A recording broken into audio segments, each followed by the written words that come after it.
Hello everyone, welcome to our new YouTube channel Pedagogy Station, a one-stop solution for all your pedagogy problems. So students, हमने ये channel start किया है teaching exams को focus करते हुए। इस channel पर हम आपके पेडागोजी के कंटेंट को बिल्कुल बेसिक से स्टार्ट करेंगे और फिर एडवांस लेवल की ओर बढ़ेंगे। तो इसलिए यही हमारा मेन मोटो रहेगा कि बेसिक्स क्लियर करके आगे बढ़ा जाए। साथ ही आपके लिए जो मोस्ट इम्पॉर्टेंट क्वेश्चंस होंगे वो भी हम लेकर आएंगे, जो कि एग्जामिनेशन पॉइंट ऑफ व्यू से काफ़ी इम्पॉर्टेंट होते हैं। और इसके साथ साथ आपके जितने भी डाउट्स होंगे वो भी हम क्लियर करेंगे। स्टूडेंट्स, हम सब लोग जानते हैं कि teaching exams time to time conduct होते हैं, और जैसे सीटेट, एचटेट जो कि देखा गया है कि हर 6 महीने में होते हैं, प्लस केवीएस का आज तक का पैटर्न देखा गया है कि हर 2 साल के बाद केवीएस एग्ज़ाम कंडक्ट कराता है। साथ ही डीएसएसबी बोर्ड है जो कि टीचिंग एग्ज़ाम्स लेता है, प्लस हर स्टेट के अपने स्टेट लेवल के भी कुछ कुछ एग्ज़ाम्स टीचिंग से रिलेटेड कंडक्ट होते हैं। और हर एग्ज़ाम में पेडागोजी एक अच्छा खासा रोल प्ले करती है। सो आपको हर पेडागोजी की हेल्प प्रोवाइड कराने के लिए हमने ये यूट्यूब चैनल स्टार्ट किया है। स्टूडेंट्स, जैसा कि हम सब लोग जानते हैं कि अभी पूरी दुनिया कोरोना की मार झेल रही है और हम सब लोग अपने अपने घरों में ही हैं। तो क्यों ना इस खाली टाइम को अच्छे से यूटिलाइज़ किया जाए, क्योंकि आने वाले टाइम में काफ़ी टीचिंग एग्ज़ाम्स कंडक्ट होने वाले हैं। तो हमारे पास ये बहुत अच्छा मौका है कि हमारा ये जो खाली टाइम है इसको एक इम्पॉर्टेंट वे में यूटिलाइज़ किया जाए। सो आगे बढ़ने से पहले मैं आपको अपने बारे में बता देती हूँ। मेरा नाम श्रुति है और मैंने दिल्ली से ईटीई किया है, बीए बीएड किया है, प्लस मैंने मास्टर्स इन इंग्लिश लिटरेचर किया है, प्लस मैंने कुछ एग्ज़ाम्स भी क्लियर किए हैं जैसे CTET both PRT TGT, HTET both PRT TGT, DSSB PRT, plus मैंने आर्मी पब्लिक स्कूल का सीएसपी का एग्ज़ाम भी क्लियर किया है, प्लस मैंने डीएसएसपी ऑडिटर का एग्ज़ाम भी दिया था, वो भी क्लियर किया है, प्लस मैं अब आगे और भी एग्ज़ाम्स की प्रिपरेशन कर रही हूँ। सो स्टूडेंट्स, आगे बढ़ने से पहले हमारे चैनल को सब्सक्राइब कीजिए, वीडियो को लाइक कीजिए, और आपके इस वीडियो में हम आगे जो भी पढ़ाएंगे उसमें अगर आपको कोई डाउट आ रहा है तो कमेंट सेक्शन में अपने डाउट्स छोड़िए। प्लस ये वीडियो को ज़्यादा से ज़्यादा अपने फ्रेंड्स और रिलेटिव्स के साथ शेयर कीजिए ताकि ज़्यादा से ज़्यादा बच्चों तक हमारा कंटेंट पहुंच सके और बच्चों की हेल्प हो सके।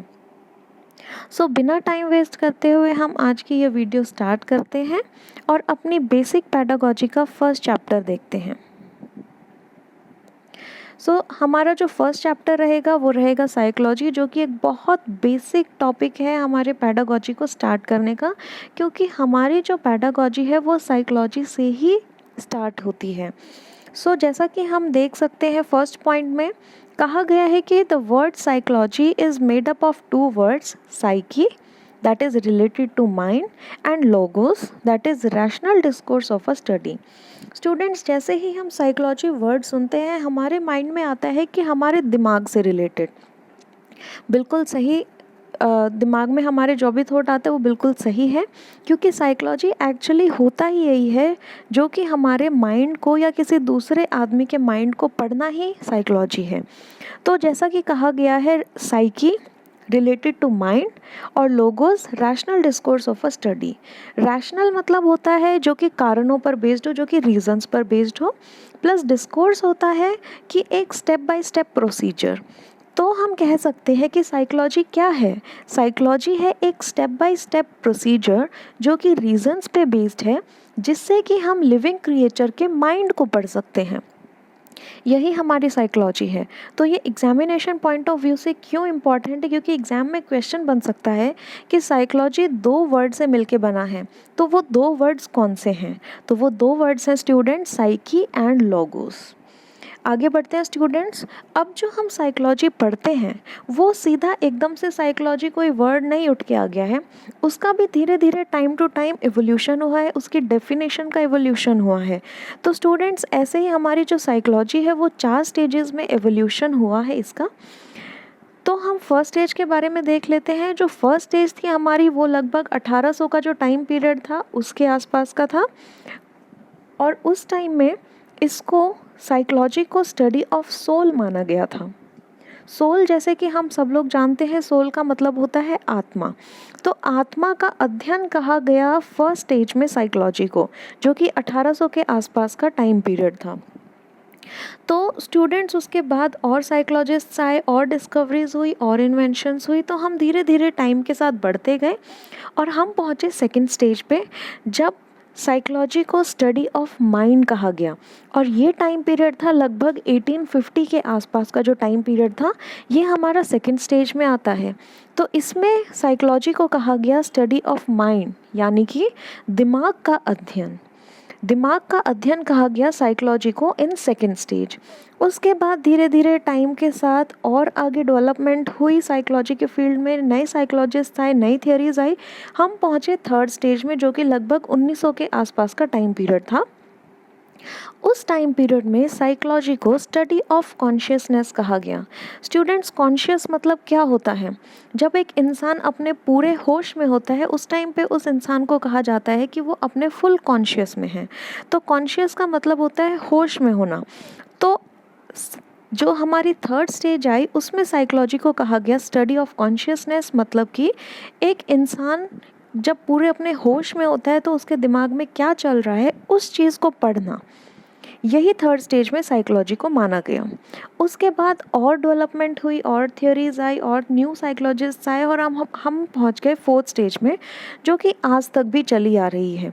ये लगभग 1950 के बाद का जो भी टाइम पीरियड है और आज तक का, ये हम अभी फोर्थ स्टेज में ही हैं स्टूडेंट्स। इसमें साइकोलॉजी को डिफाइन किया गया as the positive science of the conduct of living creatures. ध्यान देने वाली बात है कि यहाँ पर साइकोलॉजी को एज अ पॉजिटिव साइंस कहा गया। इसको पॉजिटिव साइंस क्यों कहा गया? क्योंकि जो हमारी साइंस होती है, साइंस कभी भी एक फैक्चुअल डेटा के ऊपर बिलीव नहीं करती है। साइंस जो है वो हमेशा रीजंस पे बेस्ड होती है। अगर कोई साइंस से रिलेटेड कोई भी एक्सपेरिमेंट हम कर रहे हैं, तो हमेशा उस एक्सपेरिमेंट के पीछे कोई रीज़न होता है। तो साइंस जो है वो कभी भी फैक्चुअल डेटा में बिलीव नहीं करता है। वो पहले हर एक कोई भी अगर नई चीज़ डेवलप हो रही है या इन्वेंट हो रही है, तो उसके पीछे कोई रीज़न होता है। तो ऐसे ही फिर साइकोलॉजी जो है वो भी रीजंस पे ही काम करती है। अब हम एक छोटा सा एग्जांपल लेते हैं। चलिए मानते हैं कि कोई छोटा सा बच्चा है, वो रो रहा है। अब वो हमने देखा कि एक छोटा बच्चा रो रहा है, तो हमने ये जानना चाहा कि वो क्यों रो रहा है। और जैसे हमने उसको जानने की कोशिश की, तो हमें पता चला कि छोटे बच्चे के मन में एक विचार आया, उसका मन किया कि वो चॉकलेट खा ले। उसने अपने पापा को कहा कि पापा मुझे चॉकलेट दीजिए, और उसके पापा ने उसको चॉकलेट देने से मना कर दिया, और छोटा बच्चा रोने लगा। तो हमने उस बच्चे की साइकोलॉजी पढ़ी कि वो बच्चा रो रहा है, तो वो क्यों रो रहा है? क्योंकि उसको चॉकलेट नहीं मिली, वो इसलिए रो रहा है। तो हमने ये देखा कि वो जो बच्चे का रोने का जो हम साइकोलॉजी पढ़ रहे हैं, उसके पीछे एक रीज़न है। क्या रीज़न है? कि उसको चॉकलेट नहीं मिली। तो इसीलिए साइकोलॉजी को साइंस माना गया है, क्योंकि साइंस जो है वो हमेशा रीजंस पे बिलीव करती है। ऐसे ही साइकोलॉजी भी जो है वो हमेशा रीजंस पे बिलीव करती है, इसलिए हमने साइकोलॉजी को साइंस बोला है। प्लस हमने पॉजिटिव साइंस क्यों बोला है? पॉजिटिव उसको इसलिए बोला है क्योंकि वो टाइम टू टाइम डेवलप हो रही है, चेंज हो रही है, उसकी डेफिनेशन भी चेंज हो रही है, जैसा कि हमने ऊपर 4 स्टेजेस में देखा। तो एक ये डेवलपिंग है, टाइम टू टाइम चेंज हो रही है, उसमें पॉजिटिव चेंजेस आ रहे हैं, इसलिए हमने उसको पॉजिटिव साइंस बोला है। किसकी पॉजिटिव साइंस?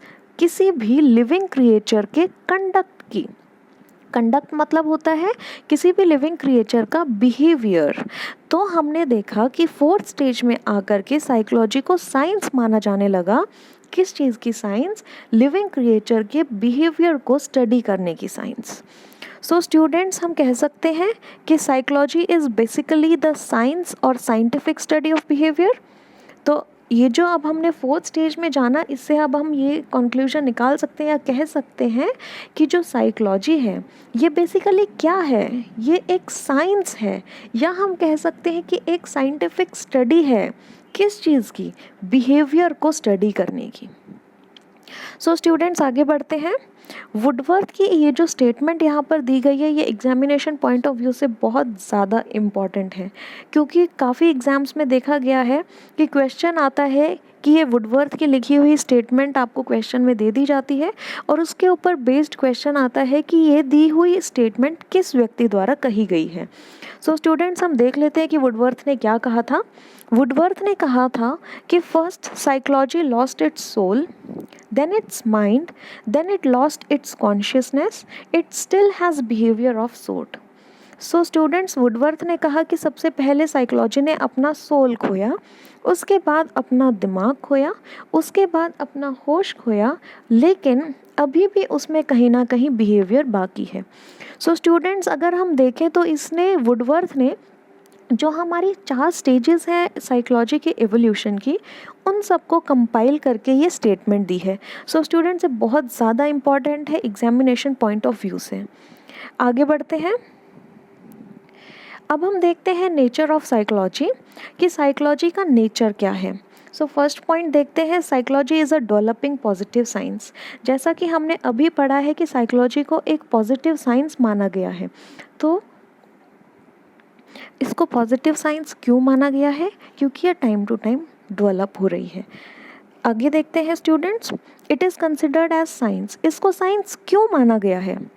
फर्स्ट पॉइंट देखते हैं students, it has organised and systematic body of knowledge, facts, principles and theories which are subject to change on new discoveries.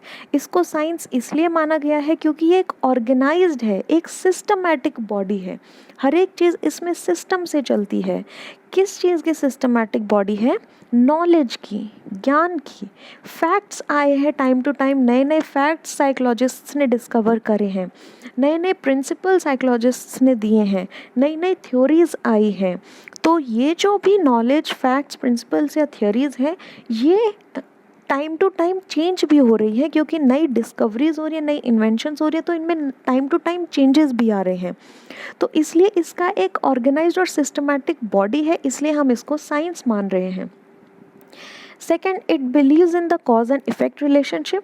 जैसे कि हमने बच्चे का एग्जाम्पल देखा कि बच्चे का कॉज क्या था, कि उसको चॉकलेट चाहिए था लेकिन उसको वो चॉकलेट मिला नहीं।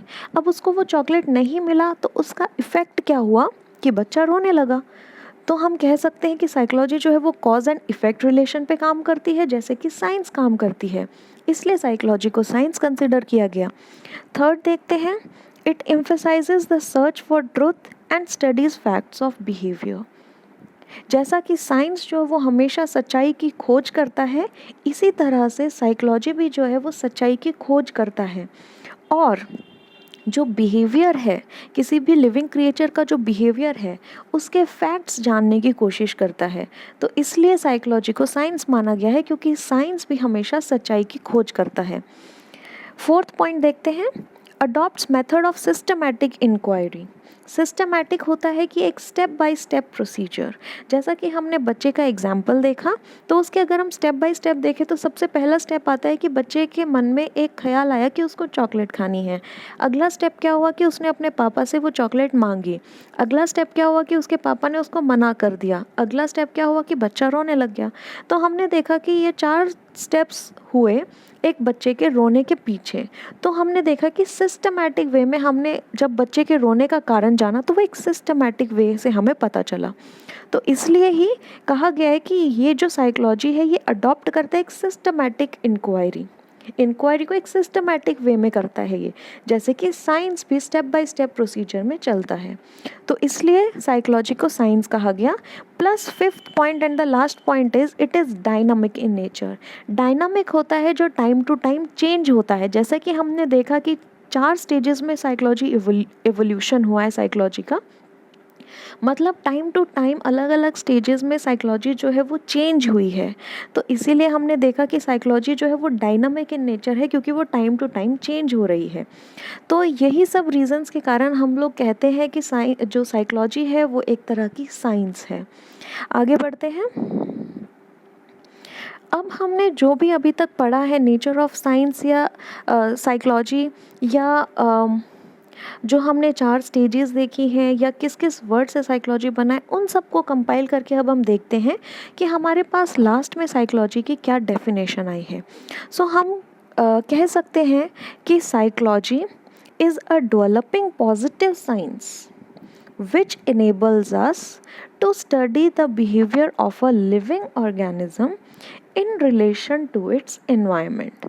तो हम कह सकते हैं कि साइकोलॉजी जो है वो एक पॉजिटिव साइंस है जो कि हमें इनेबल करती है, जो कि हमें अनुमति देती है किस चीज़ को स्टडी करने की, एक लिविंग ऑर्गेनिज्म के बिहेवियर को स्टडी करने की, कि किस तरह से एक लिविंग क्रिएचर अपने इन्वायरमेंट में बिहेव करता है। तो हम कह सकते हैं कि साइकोलॉजी एक लिविंग क्रिएचर अपने इन्वायरमेंट में किस तरह का बिहेवियर शो कर रहा है उसको स्टडी करना ही साइकोलॉजी है। बहुत सिंपल सी डेफिनेशन है। अब आप स्टूडेंट्स नीचे एक इमेज देख रहे होंगे जिस पे कि लिखा है साइकोलॉजी ग्रो योर सोल। तो स्टूडेंट्स इसके बीच में ये जो एक त्रिशूल टाइप फिगर बनी है, मैं आपको बताना चाहूँगी कि ये जो है ये ग्लोबली एक्सेप्टेड साइकोलॉजी का सिंबल है। जैसे कि हम एम्बुलेंस का सिंबल ले लेते हैं कि भाई प्लस का निशान होता है, या हम डॉक्टर का देखते हैं जिसमें कि एक स्नेक टाइप बना होता है। इसी तरह से साइकोलॉजी का ये जो त्रिशूल टाइप जो फिगर है ये साइकोलॉजी का ग्लोबली एक्सेप्टेड सिंबल है। आगे बढ़ते हैं। अब हम देखते हैं कि स्कोप क्या है साइकोलॉजी के, कि साइकोलॉजी वो है वो कहाँ तक फैला हुआ है। तो अब हम देखते हैं कि it studies, describes and explains the behaviour of the living organisms. अभी हमने यही पढ़ा है कि ये लिविंग ऑर्गेनिजम्स के बिहेवियर को स्टडी करता है, स्टडी करने के बाद उसको डिस्क्राइब करता है और फिर एक्सप्लेन करता है कि क्यों कोई लिविंग ऑर्गेनिज्म ऐसा बिहेवियर शो करता है। आगे देखते हैं कि The term behavior includes all types of life activities and experiences। तो जो behavior जो term हमने ऊपर देखा है, तो हमने बेसिकली हमने क्या देखा था, हमने देखा था कि जो साइकोलॉजी है वो बिहेवियर को स्टडी करता है, किसके, लिविंग ऑर्गेनिज्म के। तो अब हम देखते हैं कि किस तरह का बिहेवियर ये स्टडी करता है। तो जो बिहेवियर है उसमें इंक्लूड होते हैं all type of life activities and experiences, कि जो हमारी लाइफ में हम एक्टिविटीज़ करते हैं या जो हम एक्सपीरियंसेस हम गेन करते हैं उसके बाद हम क्या बिहेवियर शो करते हैं, वो सब हमारा बिहेवियर में इंक्लूड होता है।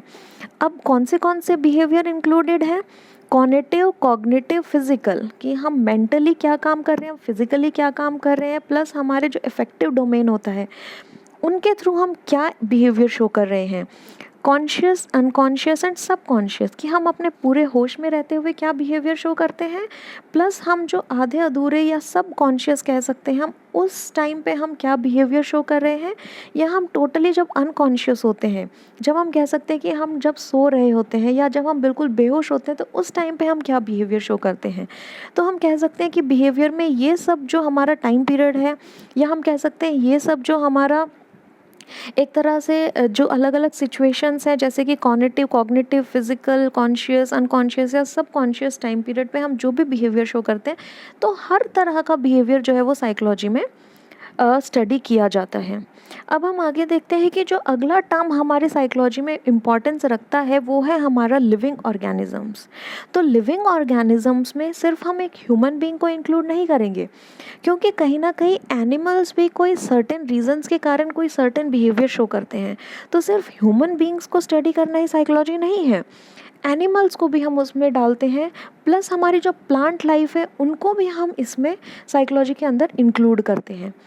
तो जो टर्म लिविंग ऑर्गेनिजम्स है उसमें हम किस किस चीज़ को इंक्लूड करते हैं, includes all living creatures like babies, children, adults, young, old, patients, students, teachers, animals, birds and even plant life।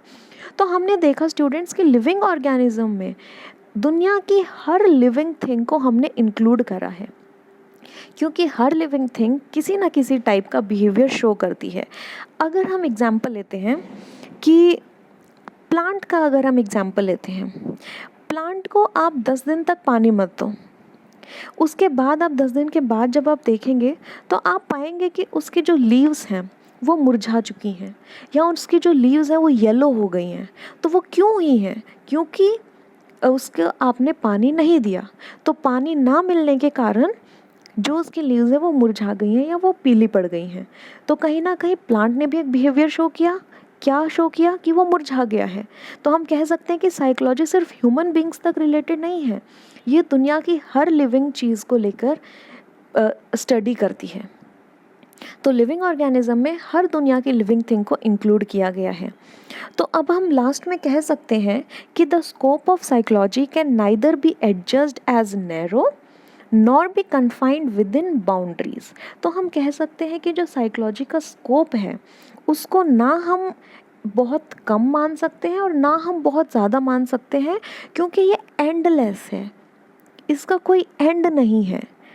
ये हर दिशा में, हर चारों तरफ ये फैला हुआ है। साइकोलॉजी हर एक चीज़ की स्टडी करता है, तो इसको ना हम कम मान सकते हैं ना ज़्यादा मान सकते हैं, ना इसको किसी बाउंड्री के अंदर हम कैद कर सकते हैं, क्योंकि ये एंडलेस है, ये कभी ना ख़त्म होने वाली चीज़ है। It has width and depth of N ocean. जिस तरह से ओशन की ना कोई विड्थ होती है ना कोई डेप्थ होती है, वो एंडलेस होता है, कभी ना ख़त्म होने वाला होता है, इसी तरह से साइकोलॉजी को भी हम ओशन के रूप में कंपेयर करते हैं। आगे बढ़ते हैं। अब स्टूडेंट्स एक टर्म आती है साइकोमेट्रिक्स, जो कि एग्जामिनेशन पॉइंट ऑफ व्यू से काफ़ी इंपॉर्टेंट है और जो कि साइकोलॉजी से ही रिलेटेड है। तो अब हम देखते हैं कि साइकोमेट्रिक्स होता क्या है। Psychometrics it is a branch of psychology. जो साइकोमेट्रिक्स है ये एक साइकोलॉजी की ब्रांच है।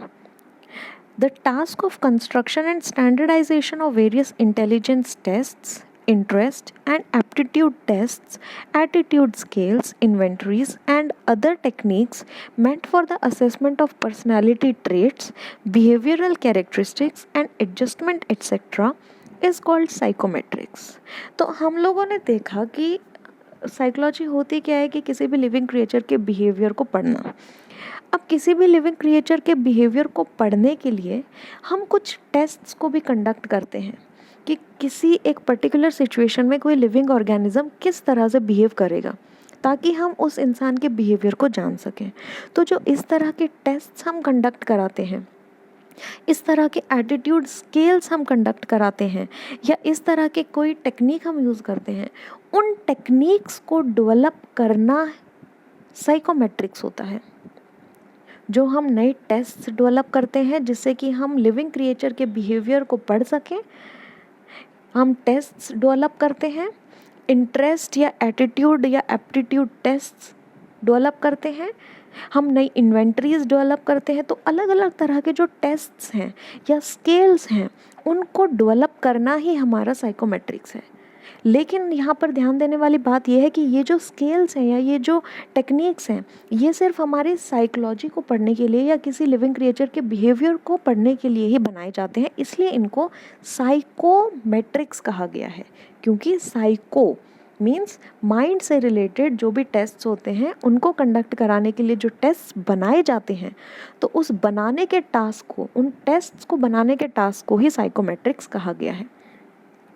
अब स्टूडेंट्स आपको एक फ़ोटो दिख रहा होगा जिसमें कि अलग अलग टाइप के साइकोमेट्रिक्स टेस्ट यहाँ पर दिए गए हैं। आगे बढ़ते हैं स्टूडेंट्स। अब हम आज जो भी हमने पढ़ा ये बहुत ही ज़्यादा बेसिक पैडागॉजी का एक चैप्टर लिया हमने साइकोलॉजी, जिसके बारे में आज हमने जो भी पढ़ा आई थिंक वो मोर देन सफिशिएंट है, और जो मोस्ट इम्पॉर्टेंट था एग्जामिनेशन पॉइंट ऑफ व्यू से वो सब हमने इस वीडियो में कवर किया है। तो स्टूडेंट्स आज हमने जो भी पढ़ा है उसके ऊपर बेस्ड आज हम आपके लिए कुछ क्वेश्चंस लेकर के आए हैं। तो अब हम उन क्वेश्चंस को डिस्कस कर लेते हैं। तो क्वेश्चन नंबर 1 है कि the word psychology is derived from 2 words. हमने पढ़ा था कि जो वर्ड साइकोलॉजी है वो 2 वर्ड से मिलके बना है। तो वो 2 वर्ड्स कौन से हैं? साइको प्लस लॉगी, या साइकी प्लस लॉगोस, या साइको प्लस लॉगोस, या साइकी प्लस लॉगी। सो स्टूडेंट्स हमने पढ़ा था कि जो साइकोलॉजी है वो 2 वर्ड से मिलके बना है। वो 2 वर्ड्स थे psyche and logos. Psyche related to mind and logos is rational discourse of a study. So students psychology जो है वो 2 वर्ड से मिला है, psyche and logos. So correct answer is option B, psyche and logos. Question number 2 देखते हैं students कि the following statement was said by whom, कि नीचे जो स्टेटमेंट दी गई है ये किस व्यक्ति द्वारा कही गई है। First, psychology lost its soul, then its mind, then it lost its consciousness, it still has behaviour of sort. तो ये जो स्टेटमेंट है स्टूडेंट्स, मैंने ये आपको जब पढ़ाई थी उस टाइम पे मैंने बोला था कि एग्जामिनेशन पॉइंट ऑफ व्यू से बहुत ज़्यादा इंपॉर्टेंट है। तो ये जो स्टेटमेंट है ये किसके द्वारा कही गई है? करेक्ट आंसर है ऑप्शन सी, वुडवर्थ। आगे चलते हैं students. Question number 3, which of the following are true about psychology. तो स्टूडेंट्स ये क्वेश्चन अटेम्प्ट करने से पहले मैं आपको बता दूं कि इस बार का जो DSSB PRT का एग्ज़ाम हुआ था उस एग्ज़ाम में हमने ज़्यादातर पैडागॉजी के क्वेश्चंस इसी फॉर्मेट में देखे थे, जिसमें कि आपको 2 स्टेटमेंट्स दी गई थी और उसमें से आपको पूछा गया था कि विच स्टेटमेंट इज़ करेक्ट। तो उसी पैटर्न पर बेस्ड हम ये क्वेश्चन आपके लिए लेकर आए हैं। तो ये आपको 2 स्टेटमेंट्स दी गई हैं, स्टेटमेंट 1 एंड स्टेटमेंट 2। अब आपको बताना है कि इन दोनों स्टेटमेंट्स में से कौन सी स्टेटमेंट जो है वो ट्रू है साइकोलॉजी को लेकर। तो फर्स्ट स्टेटमेंट कहता है psychology is a developing positive science. तो हमने ये पढ़ा था कि हाँ, साइकोलॉजी जो है वो एक डेवलपिंग पॉजिटिव साइंस है, क्योंकि ये रीजंस पर बेस्ड है और टाइम टू टाइम डेवलप होती है। तो इसलिए psychology is a developing positive science, yes it is true. Second statement है psychology believes in the cause and effect relationship. Psychology जो है वो कॉज एंड इफेक्ट रिलेशनशिप पे काम करती है। ये भी हमने पढ़ा था, क्योंकि अगर कोई लिविंग क्रिएचर कोई बिहेवियर शो करता है तो उसके पीछे कोई ना कोई कॉज होता है। तो हम कह सकते हैं कि स्टेटमेंट 2 भी हमारा ट्रू है। तो करेक्ट ऑप्शन होएगा option number C, both 1 and 2। Question number 4 देखते हैं students. Fill in the blank. A branch of psychology which deals with the task of construction and standardization of various intelligence tests, interest and aptitude tests, attitude scales, inventories, and other techniques meant for the assessment of personality traits, behavioral characteristics, and adjustment, etc., is called dash। तो हमने पढ़ा था कि जो हम behaviour को पढ़ने के लिए डिफरेंट टेस्ट्स बनाते हैं, डिफरेंट स्केल्स बनाते हैं, तो उन टेस्ट्स को बनाने का टास्क क्या कहलाता है? Psychometrics. So correct answer is option B, that is psychometrics. Question number 5 देख लेते हैं students. Which of the following are true about psychology. Again वही DSSB का अभी जो न्यू पैटर्न आया उसी पे बेस्ड ये क्वेश्चन भी है, जिसमें कि आपको 2 स्टेटमेंट दी गई हैं और आपको बताना है कि कौन सी स्टेटमेंट्स ट्रू हैं। Psychology is dynamic in nature. तो हमने पढ़ा था स्टूडेंट्स कि जो साइकोलॉजी है वो डायनामिक है। क्यों? क्योंकि ये टाइम टू टाइम डेवलप होती है, इसमें चेंजेस आते हैं, तो ये टाइम टू टाइम चेंज हो जाती है। तो हम कह सकते हैं कि स्टेटमेंट फर्स्ट ट्रू है। अब हम सेकेंड स्टेटमेंट देख लेते हैं। It does not adopt method of systematic inquiry. हमने पढ़ा था स्टूडेंट्स की जो साइकोलॉजी है वो एक सिस्टमैटिक वे में आगे बढ़ती है, कोई भी चीज़ को स्टडी करती है तो वो एक सिस्टमैटिक वे में चलती है। तो हम कह सकते हैं कि स्टेटमेंट 2 जो है वो गलत है, क्योंकि इसमें लिखा है कि साइकोलॉजी जो है वो एक सिस्टमैटिक इंक्वायरी का मेथड फॉलो नहीं करती है। तो स्टेटमेंट 2 जो है वो हमारी फॉल्स हो गई है। तो इसका करेक्ट आंसर है हमारा option A, that is only 1। So students, आज की वीडियो में यही था और thank you so much for watching the video. Do like the video and if you have any doubt, अगर आपको कोई भी डाउट है आज जो भी हमने पढ़ाया उसको लेकर के, तो आप वो कमेंट सेक्शन में छोड़ सकते हैं और हम आपके डाउट्स को क्लियर करने की पूरी कोशिश करेंगे। प्लस हमारे चैनल को आप सब्सक्राइब कीजिएगा और अपने दोस्तों के साथ ज़्यादा से ज़्यादा शेयर कीजिएगा। और स्टूडेंट्स, जाते जाते यही कहूँगी कि कोरोना के चक्कर में हमारी जो लाइफ है वो एकदम थम सी गई है। तो इस टाइम को बहुत अच्छे से यूटिलाइज़ कीजिए, अपने टाइम का जितना बेस्ट आप निकाल सकते हैं उतना निकालिए इसमें से, और अपने टाइम को अच्छे से यूटिलाइज़ करके आगे आने वाले टाइम में जो भी एग्ज़ाम्स आएंगे उनको फेस करने के लिए खुद को तैयार कीजिए। और स्टूडेंट्स, अपने घर में रहिए, खुद को भी सुरक्षित रखिए और अपनी फैमिली को भी सुरक्षित रखिए और इस देश को भी सुरक्षित रखिए। So students, stay home and stay safe, and thank you so much for watching, students.